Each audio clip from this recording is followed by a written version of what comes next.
What's going on, YouTube? It's TCG Jake here, and I'm holding this girl because she was being a little turd, so I needed to hold her and calm her down a little bit. This is Lola, if you were wondering, but we actually just call her Little Kitty. I do have another cat, and you guys can meet her another time. She does not like to be held, but she's very sweet. So I'm just going to talk about how I made... Oh, and she wants to go.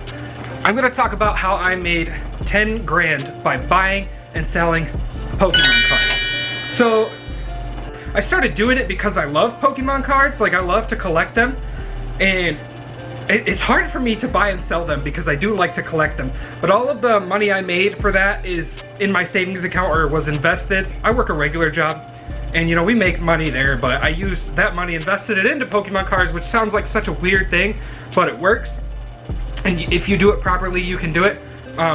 So yeah, so I invested that money into Pokemon cards. Sounds dumb. If you do it correctly, it can be done in a way where you can make money, and this took me about a year, but it was 10 grand that I didn't have. So, and then I got better and better at it, and I still do it, not as much though, mostly because I'm putting time into this YouTube channel, and I'm putting money into this channel now. So basically, I don't know if you guys saw one of my videos sending stuff off to get graded. It's a little bit old one. I'll link it at the end of this video.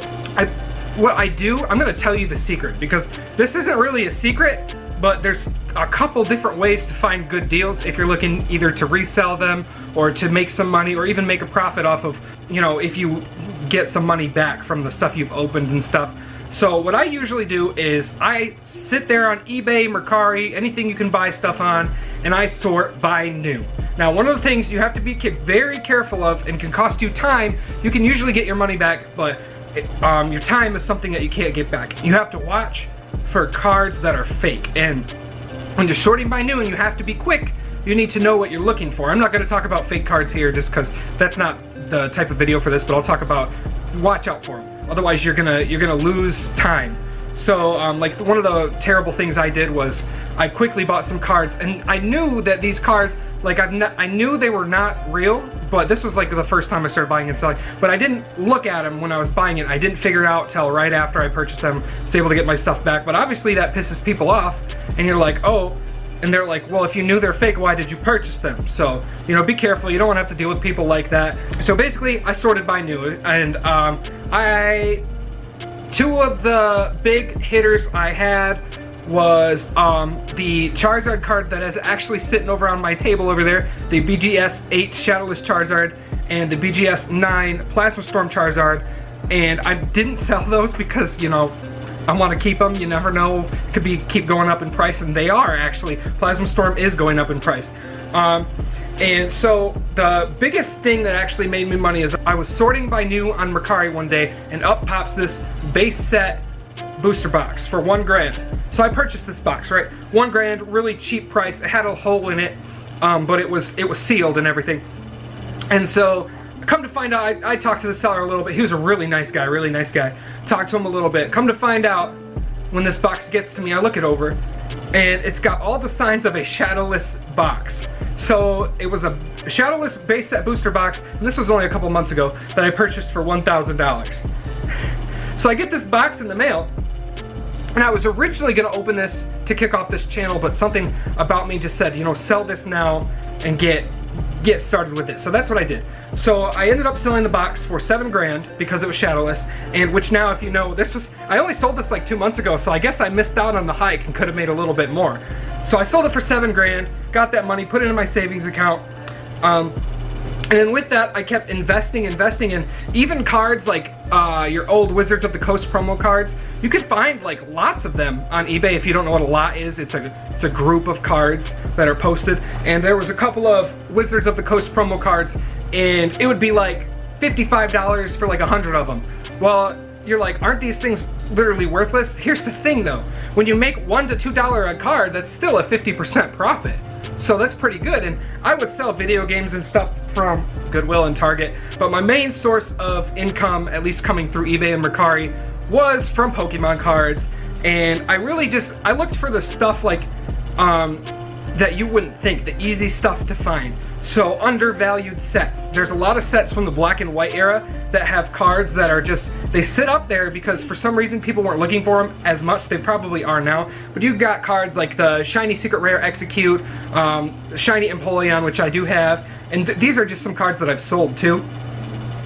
And so yeah, I basically made that's how I made my first 7 grand, and the rest of it pretty much came from here and there. But really what you gotta do, the secret is sort by new. Sort by new, sit there for hours, it's boring, you'll find a bunch of crap, a bunch of people will write Charizard and it'll be a Croagunk or something like that. And some people will write very rare Charmander card, it'll be there for 8 grand. You'll see lots of fake stuff too, but you just gotta kind of sift through it, sort by new, and you'll find another thing that is good other than just like hundreds of promos is full collections.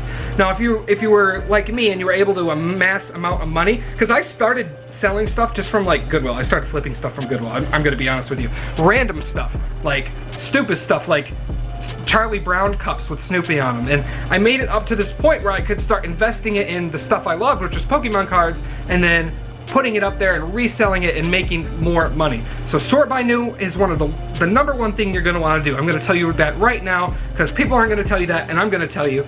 The number two thing you're gonna wanna do, and this is what a lot of people do, and it's not as good because it doesn't happen as often. You can look for misspelled Pokemon cards and make offers. Speaking of offers, I'm gonna touch on that too.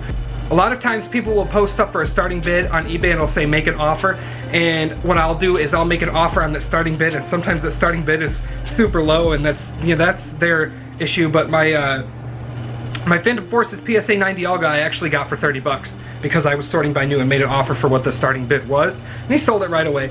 Other thing, Facebook Marketplace, people got stuff they're just trying to get rid of. Moms, you know, they got garage sales, they got stuff. Look in your garage sale ads as much as you can.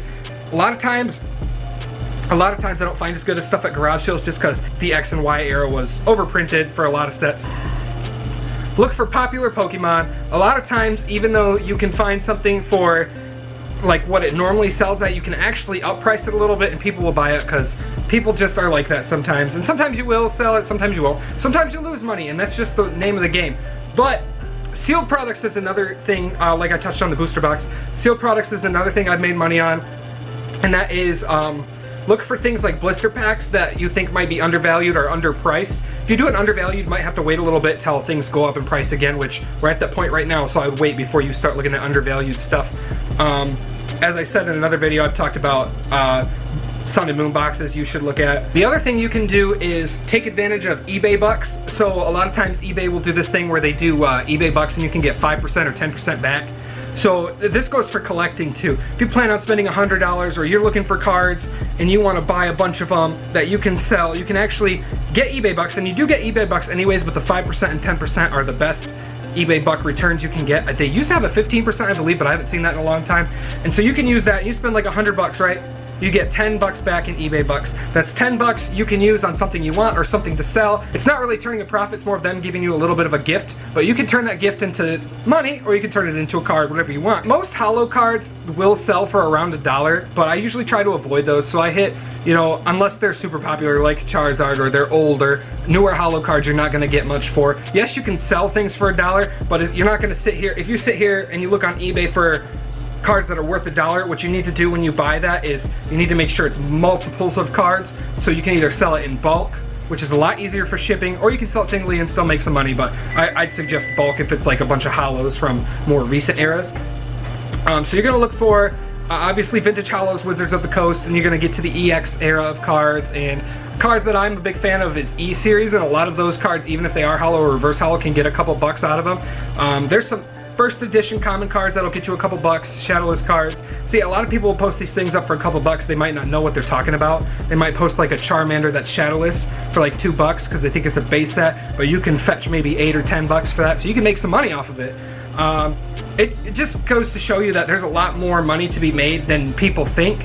And another thing you can do is grade your cards. I have sold a BGS 10 Black Label Cynthia from Hidden Fates, a BGS 10 Black Label Charizard from Hidden Fates. I have sold those and got about $500 out of the Cynthia and $3,500 out of the Black Label Charizard, believe it or not. That's basically put me a little bit over 10 grand, and then obviously there was reinvestments put in there, but it did get me to that point. So if you guys have any questions, always feel free to ask. I appreciate y'all watching. Bye now.